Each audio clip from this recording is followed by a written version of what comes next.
మణిని ధరించిన వాడు కూడా అసూయపడ్డాడు. శివుడి ఆభరణాలని, శివుడి అందాన్ని మరి ఏమిటి అనుకున్నావు, ఇప్పుడు రమ్మని మీ చెల్లెల్ని అనడానికి. అలా ఉంటుంది శివతత్వం అంటే. దీని నుంచే మనం గ్రహించాలని ఒక విషయం.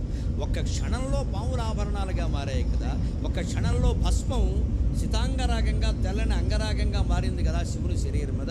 ఒక్క క్షణంలో కపాలం కిరీటంగా మారింది కదా.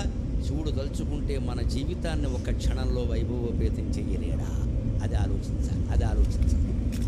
దాన్ని దూర్జుడు చెబుతాడు చాలా ధైర్యంగా. శివస్మరణ చేయండి, శివస్మరణ చేయండి. ఎంతసేపు వచ్చిన వాడిని కూర్చోబెట్టి కష్టాలన్నీ చెబుతారు. ఏడుపు మోహం వేసుకుని ఎందుకు వచ్చిన గొడవ ఎవరికి చెప్పకండి, పరమేశ్వరుడికి చెప్పండి, ఇంకెవరికి చెప్పకండి. చెబితే ఏం జరుగుతుందయ్యా కష్టాలు? పరమేశ్వరుడికి చెబితే పవి పుష్పంబవు అగ్ని మంసవు అకూపారంబు భూమిస్థలంబవు శత్రున్నతి మిత్రుడవు విషము దివ్యాకారమౌను ఎన్నగా అవనీ మండలి లోపలన్ శివ శివేత్యభాషణోల్లాసిగిన్ శివ నీనామము సర్వవశ్యకరమౌ శ్రీ